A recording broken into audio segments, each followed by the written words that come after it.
What's the best way to plan your life? And if that's too big for you, how about we focus on this coming 12 months, the next year? How do you plan 12 months? How do you plan your year?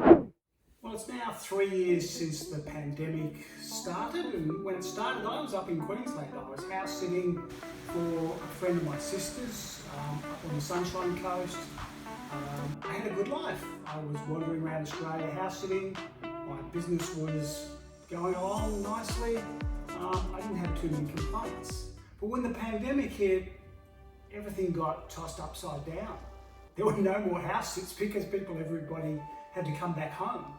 And I finished up coming back to my hometown, Geelong, and it was a struggle. It was the same time my dad went into aged care with dementia, and then during the pandemic, he died.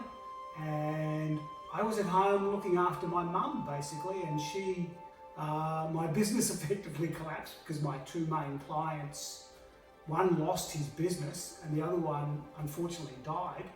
And I found myself living in my hometown after 25 years, and I just didn't know anyone anymore. And my whole world just shrank.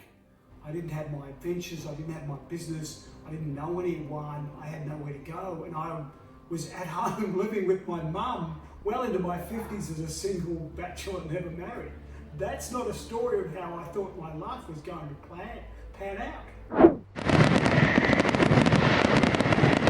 One of the days of the year that I look forward to the most is New Year's Day. New Year's Day is my chance to start things from scratch, and being a creative person, I love starting things. And New Year's Day was always that perfect time to finish everything that had happened the day before and start with a fresh, clean sheet of paper to plan a whole new year ahead. For the last 5, maybe 10 years, I've cleared New Year's Day to my planning day, made it a planning day. And I would literally sit down and I'd go through this step-by-step process that I had, where I would start off by completing and reviewing last year. I would write down 100 accomplishments, things that I was pleased with from that year. And 100's a lot, but in the same way, it forces you to work through and find all those little nuggets that you actually accomplished over the year. So some of them might be big things like I wrote and published a book. They're fairly obvious. But it also might be, well, I actually joined the gym and I went to the gym 20, 30, 50 times, or maybe even once or twice a week. So some little daily nuggets, but also some bigger goals. The flip side of that is that I also look at not all, but I look at a lot of the things that were disappointments or that I didn't fulfill or didn't achieve during the year. So these might be things like, well, I wrote one book, but really I planned for 2 books. Or I joined the gym and I only went 1 day a week when really I wanted to be fitter and stronger than I am right now. So the whole point of this is to get complete. What worked, didn't work, how did last year pan out? And then I would just look at what were the lessons there? What were the things that worked that I'd want to do more of? What were the things that didn't work that held me back that I want to try to avoid or minimise?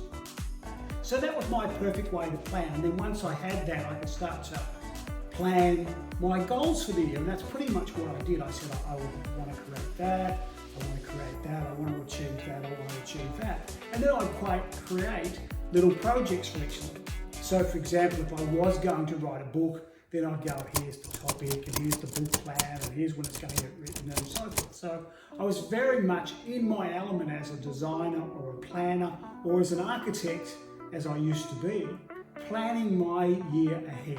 And that, as I said, was one of the most exciting days of the year for me. So the big day arrived, New Year's Day 2023, and normally I'd be really excited about planning my year, but I just wasn't. I didn't have any energy, I didn't really have any desire, and I was like, I don't want to do this today, which was really unusual. But I thought, okay, one day you can have an off day, so let's leave it till tomorrow. That's not going to make much difference. So then the next day came and I didn't do it then, and then I put it off for another day, and then eventually a week went by, and I thought, oh, this is not going well. Then 2 weeks had gone, so January 14th, and I knew something was wrong then, and I started to look at that, and I thought, yeah, there's probably 2 things. The first one is, I didn't have a great year last year. My life had shrunk so much, I wasn't happy with where I was at. And that also meant that the goals I'd set for myself last year, mostly I didn't fulfill them, which was pretty disappointing. And I didn't want to face that truth. The other side of it was, I don't think that style of setting goals for myself worked. And it wasn't something that I wanted to repeat again. I had a year where I'd set goals and it didn't work. So I felt like I needed a different way to plan my life and a different way to plan my year ahead. So if last year didn't work for me, what is the best way to plan my life and my year? And the common wisdom is that you set goals. And I think that's important because it does bring your focus to a certain thing and you bring energy to that focus. But goals can also trap you, they lock you in. So at the start of the year, you're saying, I want this, standing from the start of the year, but as you get halfway through the year, it might turn out you want something else. So being able to be flexible and adaptive in your goals is a tricky thing. But one day at my local coffee shop, I came up with the answer for what I needed for planning my year ahead. And most days I fill in my Brendan Bouchard high performance planner, and there was a particular question on there, question number 2 on the daily page, that asks, if one word could describe the kind of person I want to be today, then that word is, and why I chose it. And what I realised on this particular day is that I started filling in that question with the same answer. I started saying that one word for me is to be creative. And the reason I chose to be creative is because I know when I'm at my best, I'm being creative. And that's pretty much what I'm known for amongst my colleagues. If you want a creative or insightful answer, then go and see Geoff. So while my colleagues see me as a creative, and I see myself as a creative too, what I realised was missing was that word before that. It was be creative. I'd been doing a lot of creative stuff, but I actually hadn't been generating the being part of that conversation.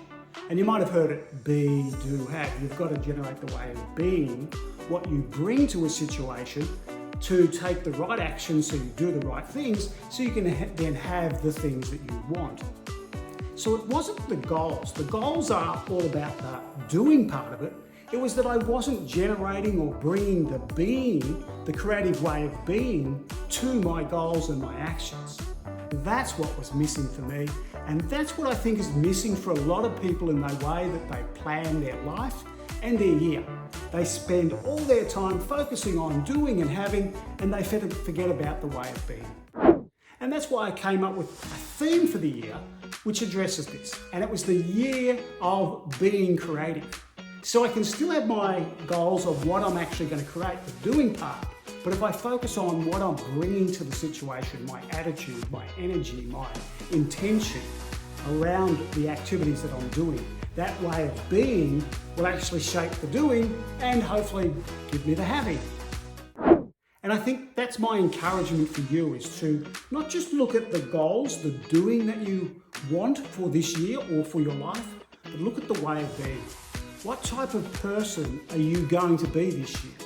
Who are you going to be? What are you going to bring to your situation?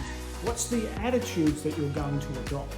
Because this way of being will shape your doing way more powerfully and make it easier to have the things that you want in life. Let me know what you create in the comments below. Thanks for watching, and I'll see you in the next video. Bye.